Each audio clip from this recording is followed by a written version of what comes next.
If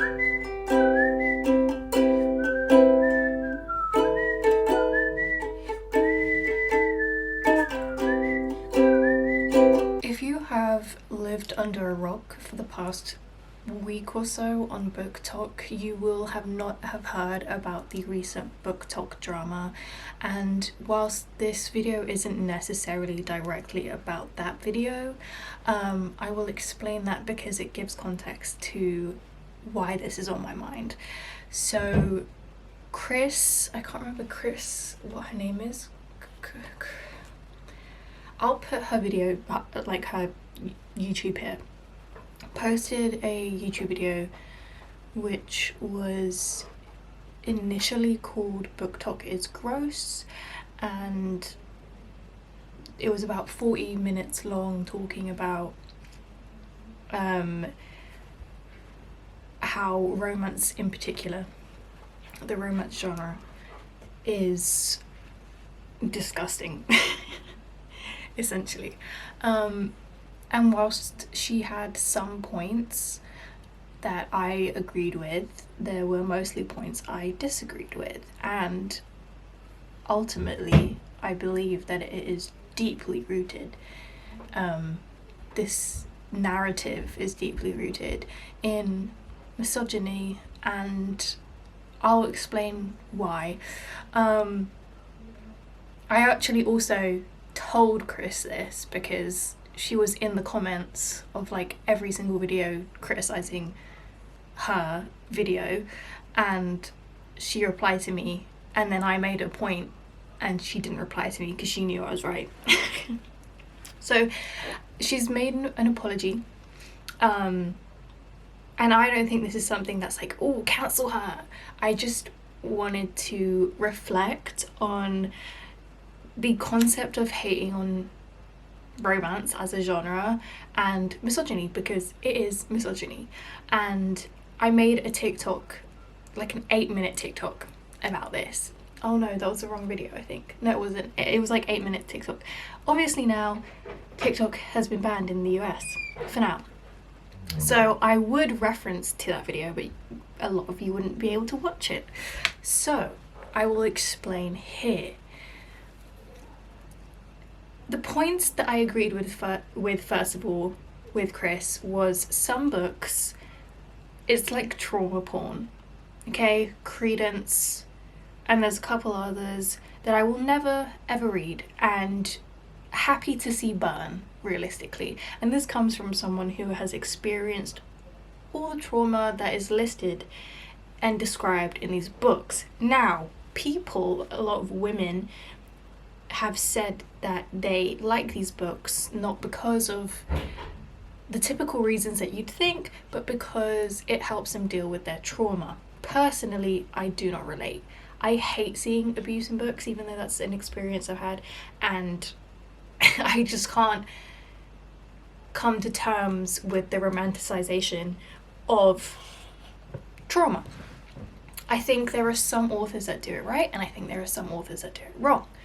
I think that goes for absolutely everything. Do I think Credence and books like that do it right? No.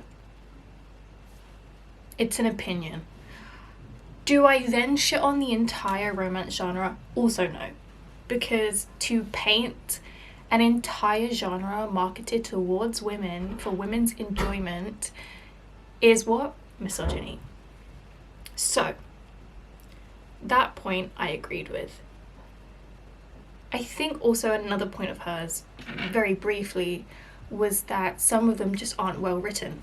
Again, limited to certain books. Is it accurate?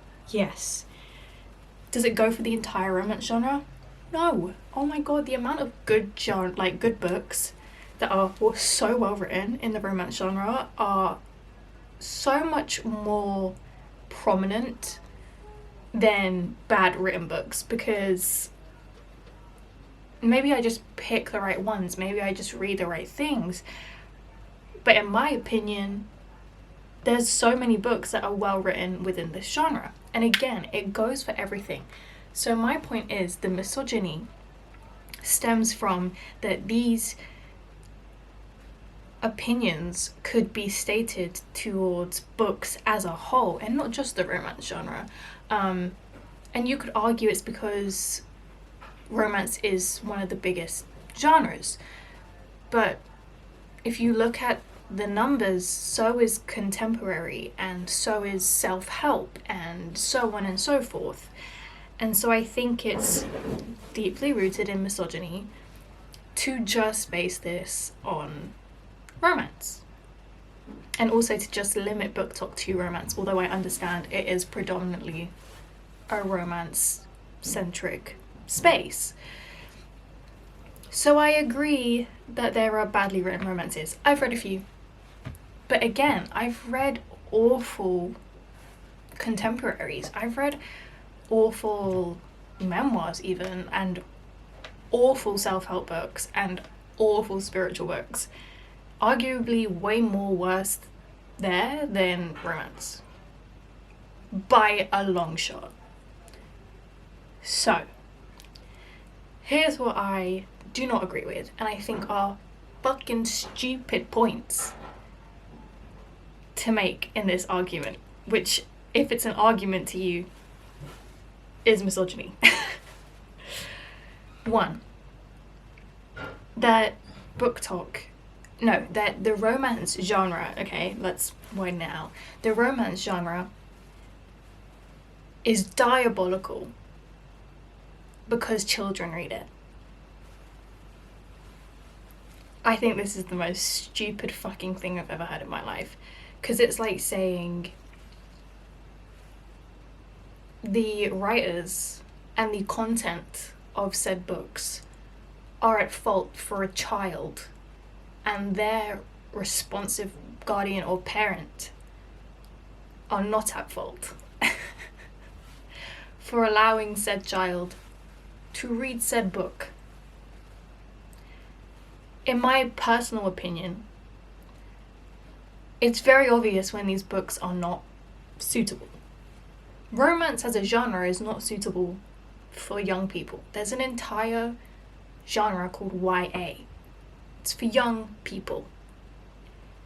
So if children are not reading YA and they're reading other books, again, whether it's romance with sexual content or thrillers with trauma content, that is too scary for young people, to blame the writers who have clearly not once ever said that this is appropriate for young people, I'm gonna say it again, it's misogyny. It is the fault of the parent or guardian or even said child to actively not research the books and content they're reading.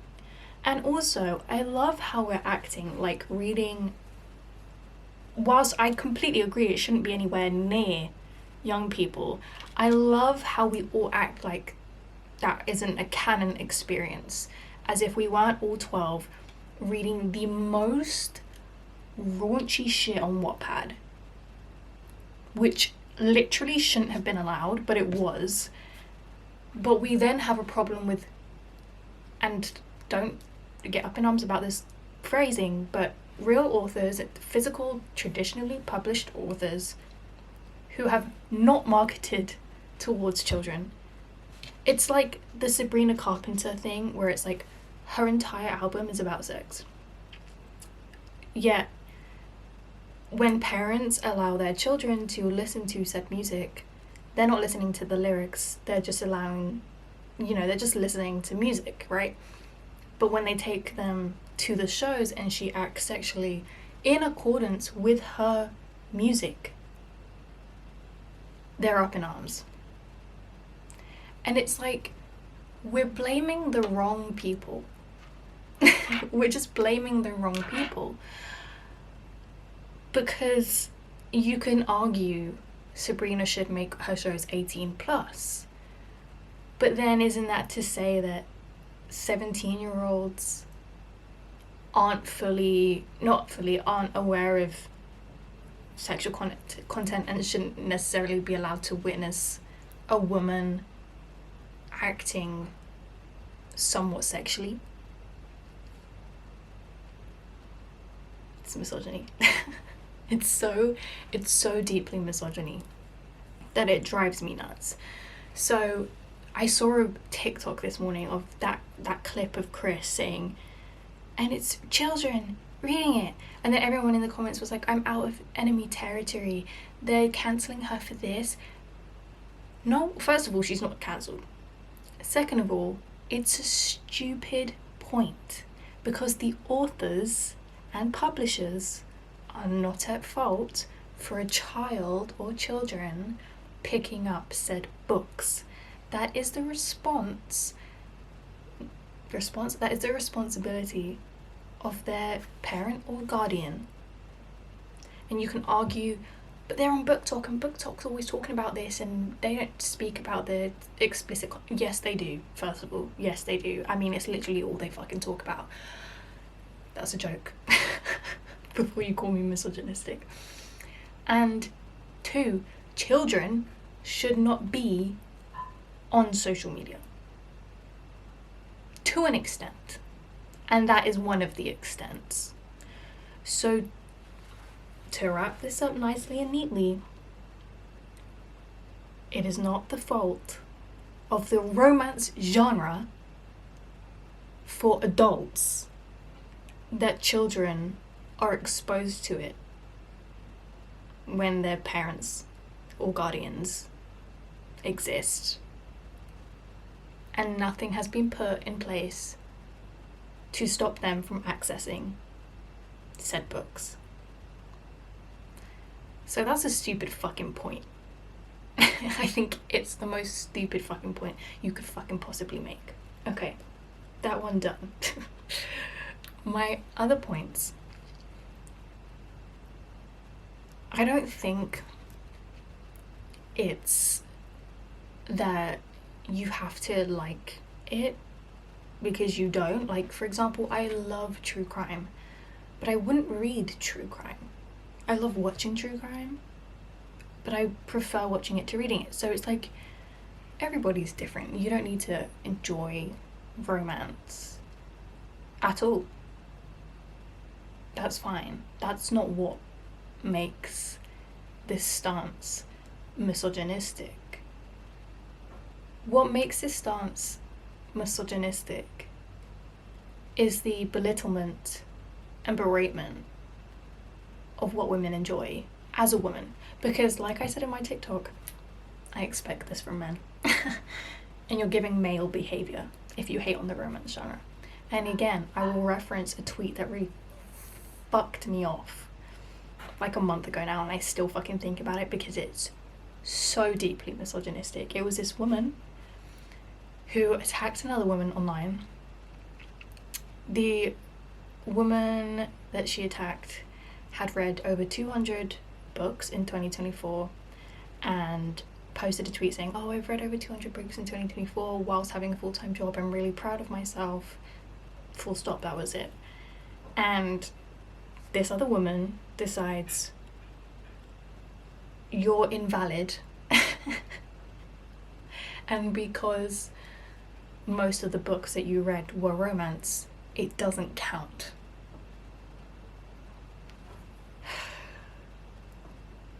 I got so angry. And this woman kept responding to tweets about, like, you're so misogynistic, you're so this, you're so that. My response to this person was, okay, I've read 222 books in 2024. Not even 50% really is romance. A lot of books, old literature, classics, dead authors, you know, it's a big mix. But I also work a full time. And this woman refused to respond to me. And it was like, what is so distasteful about reading romance for people? Because not only is that concept inherently misogynistic, it's also deeply rooted in the systemic and societal imagery and idea that reading is inherently academic, which is also deeply rooted in misogyny, because women can't be academic, apparently. It's unacademic of us to read romance. Even if we read a whole 300 plus page book, it doesn't count.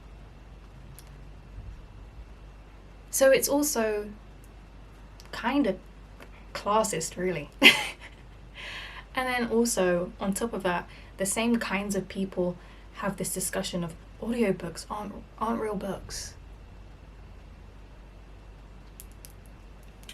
And then that's when we start to get into ableism. I fear that there's this pick-me misogyny in this space, which is unfortunate, of academia, deeply rooted misogyny and ableism. And ultimately, it makes no sense because men don't care. They don't care if you think romance is a real genre or not. They just don't. Because they don't care about books, most of them. And if they care about books, there's a likelihood they don't care if you read romance or not. So who are we doing it for, really? We should be doing it for ourselves. But if we're acting pick-me and misogynistic, when men don't care, who are we doing it for?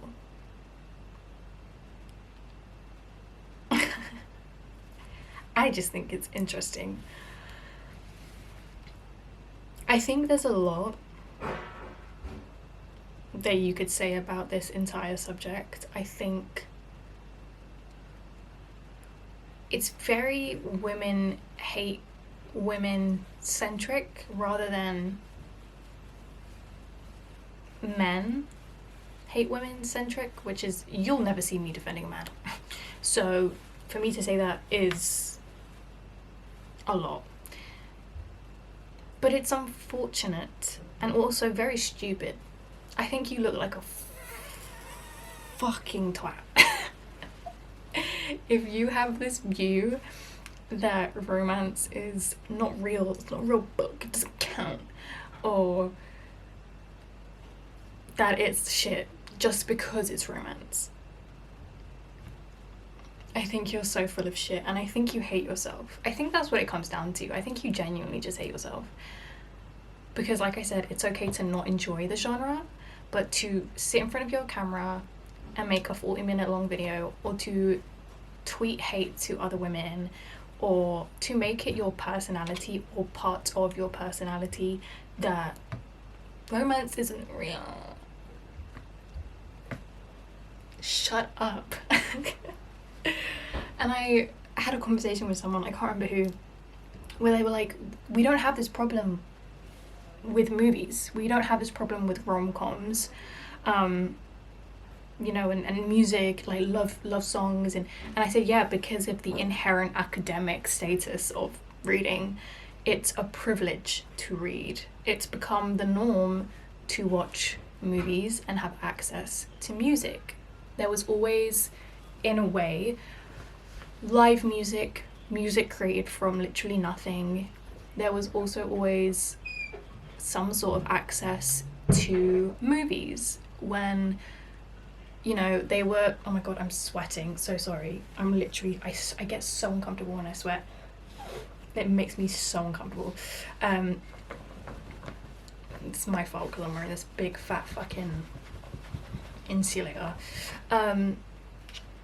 When movies were created, they were fairly cheap to see once they had been normalized, as in once they were no longer a rare thing, once they were in mass production. Mass production with books, however, didn't get rid of the inherent academic viewpoint. Books were always seen as an educational tool, and we don't have that with other pieces of media, which I think has its pros and cons, like everything. But for example, there was this girl, like, if you're here, you might have come from my TikTok that blew up about free ebooks. And I believe that authors should be paid. I believe that authors should be paid for their writing. I'm an author. I would love to be paid for my writing. I would love to. But I also think there is a problem in third world countries where they don't have, one, money, a lot of them are in poverty, two, access to libraries. I literally, like, I'm thinking about Greece because I'm Greek, so I'm from Cyprus in Greece. Cyprus, for example, is far worse than Greece, so the access to books is scarce. It's so scarce. It's like genuinely quite scary. And then Greece is obviously better because it's a more developed country, but it's still not a first world country.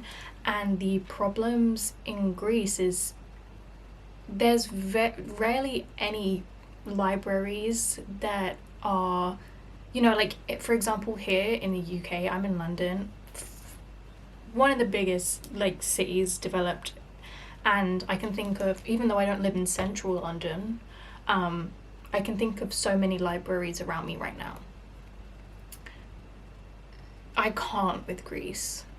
In Athens, for example, Athens is their you know, one of their biggest cities, so it's like, I can't think, I know there are bookstores, but they're not like our bookstores here. And also the books over there, because of the financial crises in Greece, are so expensive that it's crazy. And also, if you've been to America, if you're from America, books are insanely expensive over there compared to here. Like, over here, we get really lucky that books are kind of at a set price and you just kind of get what you get, right? Whereas America is crazy prices, and that's a first world country. So think about the third world countries.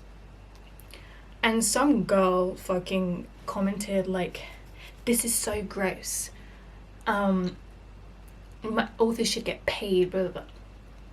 Yes, but also we don't have that privilege of everybody being able to pay that. We don't. Poverty exists. And then when I made that point, the only thing she could say was, well, that's not you, is it? And I said, no, but how do you expect these people in third world countries to get those resources? How do you expect them to know that these resources exist if people don't talk about them and share them? It was almost like saying, gatekeep free books because you don't need it, so you don't need to tell anyone. Why are all these women that hate women so stupid? It physically hurts my brain to even genuinely think about. It's ableist, it's classist, it's misogynistic. It's rooted in so much ists and isms. More than I can fucking list. And it just drives me fucking nuts because I do believe that reading books is educational. Do I think it's the same as academic? No. Do I hate academia? Yes, I do. Do I think everyone should have access? Yes, I do. Do I think that authors should get paid? Yes, I do. All these things can coexist. Okay? We're complex. We're complex humans. If you're not a complex human, like these one-mind fucking misogynistic motherfucking hating women, then fair enough. I think that these are just complex issues. There's no one answer to complex issues.